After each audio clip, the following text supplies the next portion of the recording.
What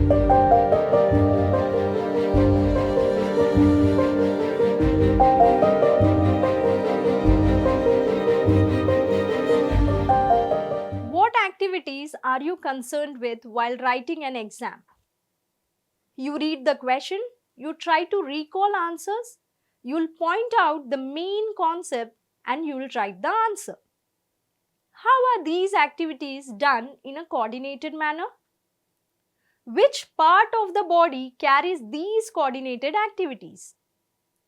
In this session, let us check the function and structure of the brain. From the above scenario, we can infer that our brain is the central processing organ of our body. It is our command and control system of the body. All voluntary movements of the body are controlled by our brain. Our brain acts as a processing site for various activities like vision, thought, memory, etc. Do you know that there are specialized areas in our brain to process and regulate each and every function of the human body? The human neural system is divided into the central nervous system and the peripheral nervous system. CNS includes the brain and the spinal cord, and it is the site of information processing and control, whereas the PNS comprises of all the nerves of the body associated, and CNS comprises cranial nerves, which are the nerves that arise from the brain along with the spinal nerves. The PNS is divided into two divisions: the somatic neural system and the autonomic neural system. It is very interesting to note that there are 80 to 90 million neurons in the human brain. In other words, 60% of the brain is about fat, as the myelin sheaths of the neurons are made up of fats. And the rest 40% is a combination of water, protein and salt. And it is very much required to protect this organ. For protection and support, our brain is covered with a tough covering named the skull or cranium. The skull also provides structure to the face. The brain is covered by three membranes of connective tissues termed meninges. If you check inside the skull, there are three layers. Let us now check these layers one by one. The three layers of cranial meninges are: outer thick, very strong and non-elastic dura mater; middle thin, non-vascular arachnoid layer; and innermost vascular, thin and transparent membrane, the pia mater. Our brain can be divided into three regions. First is the forebrain. Next comes the midbrain, and finally the hindbrain. Let us first learn more about the forebrain. The forebrain consists of the cerebrum, thalamus and hypothalamus. The cerebrum is the major developed part of the brain. Here you can see the dorsal image of the human brain. In this image, you can see a deep cleft dividing the cerebrum into left and right hemisphere. Each cerebral hemisphere is divided into 5 parts: frontal, parietal, temporal, occipital and insular lobe, and is covered by cerebral cortex known as grey matter. Both hemispheres are connected by nerve fibers named corpus callosum. Then what is the cerebral cortex? It is the layer that covers the cerebral hemisphere and has convolutions and depressions as folds. I hope you are clear on this. Then, what is the grey matter? As you can see, the same cerebral cortex is named grey matter as it has a grey appearance. That is, the cell body, dendrons and non-myelinated axons of the neurons give the grey color. Let us now check the parts of the cerebral cortex.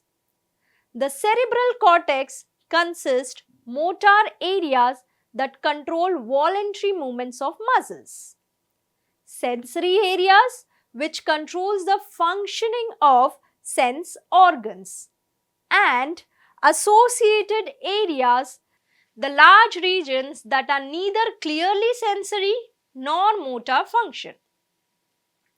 They are responsible for complex functions like intersensory associations, memory and communication. Inside the grey matter is the white matter. The white matter is formed of myelinated nerve fibers. The next part of the forebrain we'll be studying is the thalamus. Thalamus is the structure where the cerebrum wraps. It is the major coordinating center, or we could say a relay center, for sensory and motor signaling. Near the base of the thalamus is the hypothalamus. The hypothalamus has got some functions. Let us check them one by one. Hypothalamus regulates temperature, thirst, hunger and emotions. It is the site for the secretion of hypothalamic hormones. They control the function and secretion of the pituitary gland. Next is the limbic lobe or limbic system. It is a complex structure composed of the inner parts of the cerebral hemisphere and a group of associated deep structures such as the amygdala, hippocampus and others. The limbic system along with the hypothalamus regulates some conditions. Let us check them one by one. They activate for the regulation of sexual behavior, expression of emotional reactions, example excitement, pleasure, rage and fear, and motivation. Next, let us look at the parts of the midbrain. In between the thalamus and hypothalamus region of the forebrain and pons of the hindbrain is the midbrain. The midbrain has an anterior and posterior part. In anterior part there are cerebral peduncles, while the posterior part has one spherical projection called colliculus or optic lobes. These four lobes are collectively called corpora cordigemina. The midbrain is traversed by a canal known as the cerebral aqueduct. The midbrain consists of the center for visual and auditory reflexes. Now, let us learn more about the hindbrain. The hindbrain comprises of pons, cerebellum and medulla oblongata. Midbrain and hindbrain forms the brain stem. Let us now study more about pons. Pons are small spherical projections which is situated below the midbrain and upper side of the medulla oblongata. Recall that the pons is the site of the pneumotaxic area of the respiratory center. The cerebellum is the second largest part of the brain, which lies behind the cerebrum and above the medulla oblongata. The cerebrum has a more convoluted area to accommodate more neurons. In general, the cerebrum helps with the coordination and movement related to motor skills. Next, let us study medulla oblongata. The medulla of the brain is connected to the spinal cord. The medulla oblongata consists a respiratory center for regulating the rate of breathing, a cardiac center for regulating the rate of heartbeat, blood pressure regulation, and a reflex center for swallowing, vomiting, coughing, sneezing, and salivation. The spinal cord is also a part of the central nervous system. The spinal cord is a long, thin, tubular bundle of nervous tissues and support cells that extends from the brain. The spinal cord is enclosed within the spinal canal and protected by meninges. The knee-jerk phenomenon is related by reflex action. What is meant by reflex action?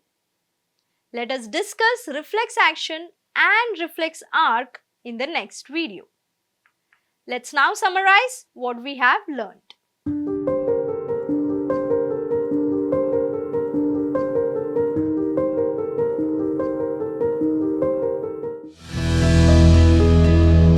Manorama Horizon. Learning made simple.